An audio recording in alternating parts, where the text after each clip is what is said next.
Hey guys, welcome back to part 2. Yes, that's right, we're doing part 2 of the Mighty Morphin Power Rangers Let's Play for the Super Nintendo. Now just to give you guys a quick little recap as to what's been going on in case you guys are just tuning in. To wrap it up in a nice little nutshell for you, basically conquered the first 2 areas of the game, and we took out the first 2 bosses, Bones and Gnarly Gnome. Now that definitely wasn't a hard task, you know, no blood, sweat, and tears were shed, you know, this game definitely isn't difficult, but it sure is a lot of fun. Now, this brings us to Area 3 of the game, and we're in what appears to be a sewer, guys.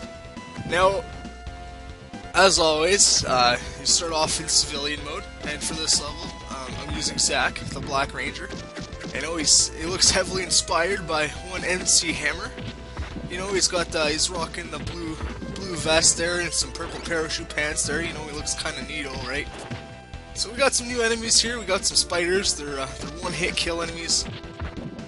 There's a couple of enemies in here that are one-hit kill. They're those spiders, you know, and they just chill out on their webs, as you see here, and they shoot little web strings at you, but it's easily dodgeable, and you just punch them and they explode. The other one-hit enemy here is that giant piece of steel which I just hit. It's electrified, yet it doesn't do any damage to you. Well, it periodically electrifies, but even if you hit it while it's electrified, it should technically do damage, but it doesn't. And again, just take them out in one hit. And as you saw there are these floating drills that just kind of like float around and they home in on you. So probably the best way to take them out is punch them like that, or you know, just wait till they lock on and just keep moving. Now, I don't know, a weird design decision for me is this purple sledge-like substance which we were walking through, which presumably is water, but I would beg to differ. Like, it just looks unsafe. And if I was walking through that shit, you know, probably after prolonged exposure, you know, probably grow like an extra limb or something, right? Probably just wouldn't be the same man if you walked out of these sewers. But I don't know, I guess, you know, you're the Power Ranger. You can do impossible feats.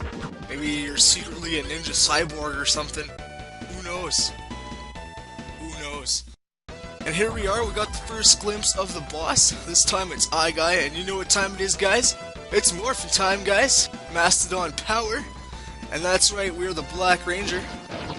Now being the Black Ranger, again, all the Rangers are palette swaps, so they look the same, they're just a different color.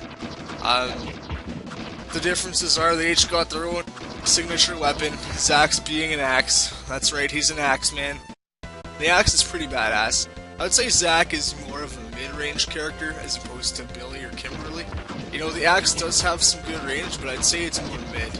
And if you press up and attack, his attack is just simply a downward slash. I mean, I was expecting something a little bit more badass considering he has an axe, but whatever, right? You can do what you do. Now, you notice that crawling section right there. I think those are kind of useless because, technically speaking, the only way you're going to get hit is if you just stop moving. Like, the putty is clearly moving slower than you, clearly giving you enough time just to, like, get out of there and, you know, attack him. And our lovely laser turret friends are there. Now, this is a new environmental hazard. There's fire that blocks your way. Just simply, you know, wait and cross. So yeah, you know, just like in every other standard beat-em-up fashion, just take out the putty enemies and just wait till you get to your next checkpoint. Now, the next part coming up, you'll notice the floor will give way, and this little section will lead to a much more annoying part later in the level. Oh yeah, we're swimming in the purple stuff. Alright, now this is another strange thing because the water will constantly lower and raise. The only way you can attack, as you see, is if the water is lowered. And as the water rises, you're stuck in a swimming animation in which you can't attack. That doesn't make a whole lot of sense to me. You know, considering you're a human being, human beings can multitask, but I guess apparently in this game you can't. So this leads to a lot of cheap shots, you know, if you're not careful. But again, you know, you don't really lose much health in this game anyway, so it doesn't matter. It just is kind of annoying, because once that water raises, you just gotta wait. It doesn't make sense. But, you know, here's a simple, like, wall jumping part, so I'm gonna let you guys listen to the music a little bit. Again, this is the one of the themes which I think are awesome in the game. Or one of the songs, whatever you want to call it, so I'm just gonna let you listen to it.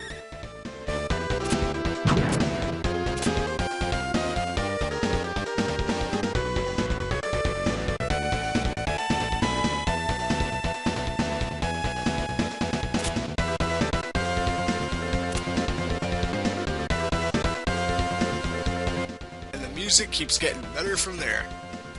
Now in this part, again, this is the part I was alluding to with the swimming. Again, it's kind of annoying because you can't attack anything until the water is fully lowered. And basically, not that this part's challenging, basically all you have to do is dodge these fans and just keep swimming so you don't get hit by the putty patrol. And then you just gotta dodge these spinning saw blades. But again, it's nothing too difficult. It gets really annoying because, again, apparently you can't multitask while you're in the water and you have to wait till it lowers. As you see here, the water's lowered, I can attack no problem. You know? And there's a weird move, I'm not really sure how to do those. I guess each ranger has one of those weird grapple moves that just kind of happen at random, but I'm not too sure. And here we go, and this is where I kind of screw myself, because I'm trapped with one of the putty people, and I'm swimming, and I can't attack, so I got hit a couple times. And there we go, I took him out. So again, you know, you're just swimming, and waiting. Just dodge, swim through the fans. The probability of you getting hit through this part is pretty rare. I mean, unless, you know, you're not that good at this game.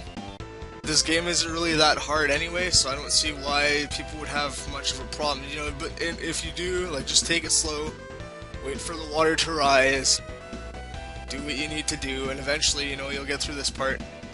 I think that power-up right there, it's either a bomb or health, but like I said, you're not going to get hit here, so you don't need it, and I'm still sitting at full health. So now we're at the boss, guys. This is I Guy. Another simple boss, you know, just keep hitting him. Now his attack, he's got 3 main attacks, you know. He's got these, as you saw, he shoots these eyes at you, and they usually start firing at a long distance, and then they get closer to you, and then he sort of alternates. Another one of his attacks is he shoots a laser beam at you, either standing or crouching.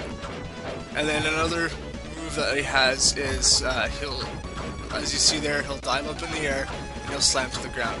Again, all these attacks are easily avoidable, you just gotta watch his patterns and see what happens. But I'm clearly doing a bad job at staying away from not getting hit from the slam.